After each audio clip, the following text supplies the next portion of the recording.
नमस्कार मित्रहो, आपण डेसिमल फ्रॅक्शन हा टॉपिक पाहतोय. याच्यामध्ये आज आपण use of decimal fraction, decimal फ्रॅक्शनचा उपयोग कसा करायचा हे पाहूयात. 100 पैसे इज इक्वल टू 1 रुपी. 100 पैशांचा 1 रुपया होतो. 100 पैशाचा 1 रुपया होतो. आता डावीकडे पैसे दिलेत, उजवीकडे रुपये दिलेत.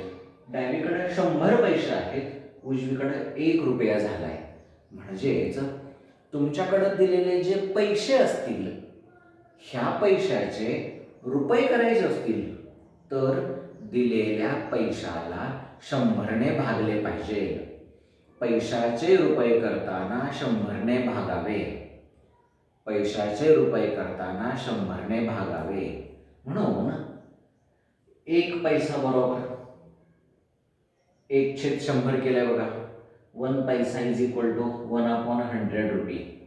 इथं दिलेल्या पैशाला 100ने भागले. आता पण 100ने भागणे म्हणजे 2 घरं सोडून पॉइंट देणे. उजवीकडून 2 घरं सोडून पॉइंट देणे. 1 आणि 2 0.01 रुपी मिळाला. 50 पैसे इज इक्वल टू 50/100 रुपी. 100ने भागणे म्हणजे 2 घरं सोडून पॉइंट देणे. 0.50 रुपी झाले. पण त्याच्या खालीच लिहिताना आणखी 0.5 रुपी असं पण लिहिलंय बघा. कारण डेसिमल फ्रॅक्शन मध्ये हा जो फ्रॅक्शनल पार्ट आहे, अपूर्णांकी भाग जो आहे, या अपूर्णांकी भागामध्ये उजवीकडं एकदम कडेला शेवटी उजव्या बाजूला पण फ्रॅक्शनल पार्ट मध्ये 0 जे आहेत हे 0 काढले तरी किमतीमध्ये काही फरक होत नाही. किंमत तीच राहते. म्हणजेच 0.50 रुपी आणि 0.5 रुपी ह्या दोन्ही किमती समान आहेत. आता इथं लिहिताना आपण वरती 100 पैसे इज इक्वल टू 1 रुपी लिहिला. म्हणजे पैशाचे रुपये केले होते.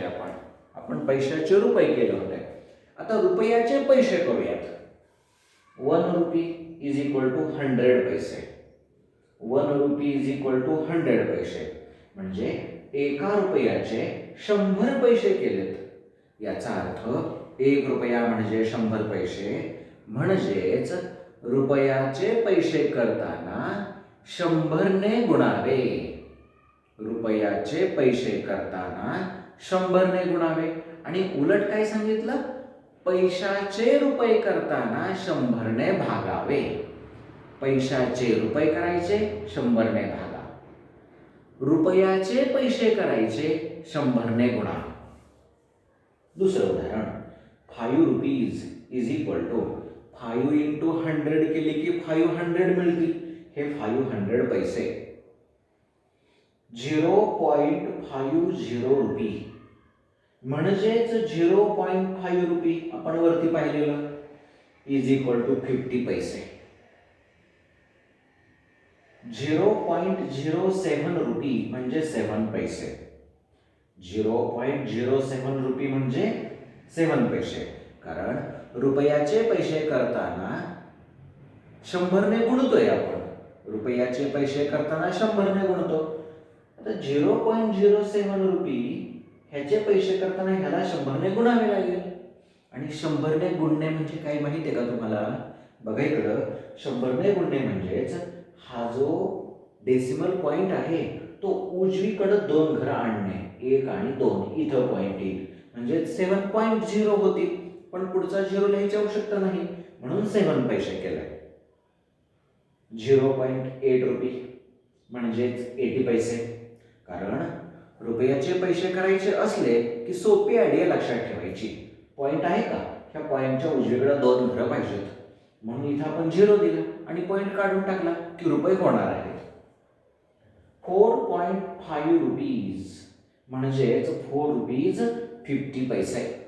4.5 रुपीज म्हणजेच 4.50 रुपीज. तुम्ही जसं पॉइंटच्या पुढे शेवटी 0 असतील तर काढून टाकू शकताय, तसं वाढवू सुद्धा शकताय. म्हणजे इथं 0 दिला तर किमतीमध्ये काही फरक पडत नाही. म्हणून 4.5 रुपीज म्हणजेच 4 रुपीज 50 पैसे. 17.65 rupees is equal to 17 rupees 65 पैसे. डेसिमल पॉइंटच्या डावीकडं पूर्ण जे आहेत ते रुपये आहेत. आपण आता सेंटीमीटरचे मीटर करूयात. सेंटीमीटरचे metre. 100 cm is equal to 1 metre. 100 cm is equal to 1 metre. म्हणजे डावीकडे 100 न भागले की भाग 1 चा बसणार आहे. म्हणजेच सेंटीमीटरचे मीटर करताना 100 ने भागावे. सेंटीमीटरचे मीटर करताना 100 ने भागावे. 1 cm इज इक्वल टू 1/100. बघा इथं 100 न भागलेला आहे. 1 cm is equal to 1/100 metre which is equal to 0.01 metre. 100 ने भागणे म्हणजे 2 घरं सोडून पॉईंट देणे. 25 cm is equal to 25/100 metre झाले. एक बदल झाला, युनिटमध्ये बदल झाला. का बदल झाला? 100 ने डिवाइड केल्यामुळे बदल झाला. सेंटीमीटरचं रूपांतर मीटरमध्ये झाले. 25 cm is equal to 25/100 metre is equal to 100 ने डिवाइड करणे म्हणजेच 2 घरं सोडून पॉईंट देणे 0.25 metre. 60 cm is equal to 60/100 metre is equal to 0.60 metre. किंवा हा पॉईंट काढून टाकला तरी काही फरक पडणार नाही, किंमत तीच राहणार आहे. Is equal to 0.6 metre. Okay. आपण आता मीटरचे सेंटीमीटर करूया. वरती सेंटीमीटरचे मीटर केले, इथं मीटरचे centimetre. 1 metre is equal to 100 centimetre. 1 metre म्हणजेच 100 सेंटीमीटर. म्हणजे मीटरचे सेंटीमीटर करायचे असतील तर ते 100 पट होतात. 100 ने गुणावे लागते. म्हणून एका मीटरचे सेंटीमीटर करताना 1 गुणिले 100, उत्तर 100 आलं. हे 100 सेंटीमीटर लिहिले.